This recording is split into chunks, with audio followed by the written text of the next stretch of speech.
Assalamualaikum warahmatullahi wabarakatuh. Sebelumnya perkenalkan nama saya Arun Airna dengan NIM 15203030021 dari Prodi S1 Keperawatan semester 3. Di sini saya akan menjelaskan atau memberikan sedikit informasi mengenai perawatan perineal atau perineum. Jadi, definisi dari perawatan perineal atau perineum ini adalah untuk mencegah terjadinya infeksi pada area genital ibu setelah melahirkan. Kemudian tujuannya yaitu untuk mencegah terjadinya infeksi, kemudian membuat rasa nyaman pada ibu postpartum.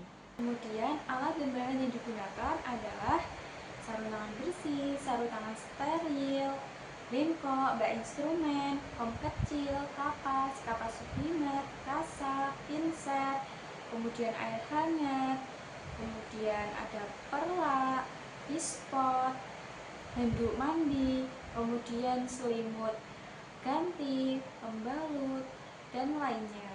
Jadi untuk prosedurnya yaitu ada 4 fase, yaitu yang pertama ada fase praorientasi, kemudian fase orientasi, kemudian fase kerja, dan fase terminasi. Nah, pada fase praorientasi ini adalah yang pertama persiapan perawat, yaitu menyiapkan alat dan mendekatkan ke pasien, kemudian membaca status pasien, dan mencuci tangan.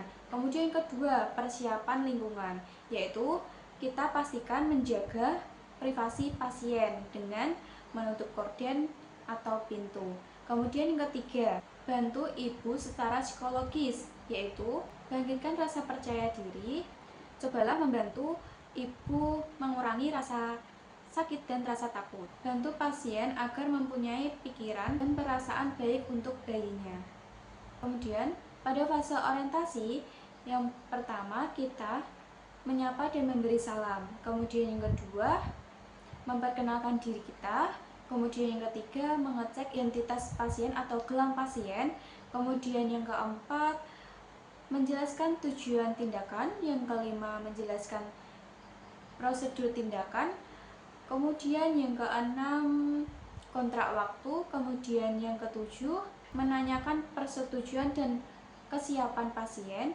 Kemudian yang terakhir, cuci tangan. Kemudian pada fase kerja, yaitu yang pertama, kita kan tadi pada fase orientasi kita sudah mencuci tangan. Nah, pada fase kerja kita selanjutnya memakai handscoon bersih. Kemudian yang kedua, menganjurkan pasien untuk membuka celana dalam atau bagian bawah. Kemudian yang ketiga, menganjurkan pasien untuk berbaring dan lututnya ditekuk seperti posisi dorsal recungen. Kemudian yang keempat, pasang perlak di bawah pinggul atau bokong pasien. Kemudian yang kelima, cuci tangan dan keringkan paha atas bagian dalam. Kemudian yang ketujuh, meminta pasien untuk BAK jika perlu. Kemudian yang kedelapan, kita mendekatkan bengkok, kemudian bak instrumen dan isinya. Kemudian habis itu kita mengganti sarung tangan bersih dengan sarung tangan steril. Kemudian setelah itu, dan bagian tengah dari atas ke bawah, dengan tangan kiri kita memegang area genital atau bagian labia majora. Kemudian tangan kita memegang pinset untuk mengambil kapas untuk membersihkan labia majora kanan, labia majora kiri, labia minora kanan, labia minora kiri, sekali usap. Kemudian gunakan satu kapas lalu buang. Semisal yaitu dengan kita membersihkan labia majora kanan, kemudian kapasnya kita buang, kemudian kita ambil lagi yang bersih, kemudian kita membersihkan labia majora kiri, kemudian buang lagi, kemudian kita ambil lagi kapas yang bersih, kemudian kita bersihkan labia minora kanan, kemudian ambil lagi, kita bersihkan labia minora kiri, kemudian kita ambil lagi kapas, kita bersihkan meatus atau daerah tengah vagina dari atas ke bawah.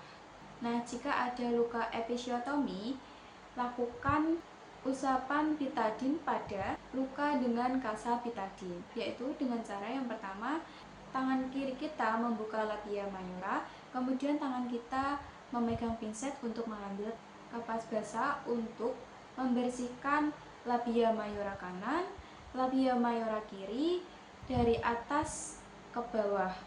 Kemudian kita bersihkan labia minora kanan, labia minora kiri dari atas ke bawah, dan yang terakhir kita bersihkan daerah tengah vagina dari atas ke bawah.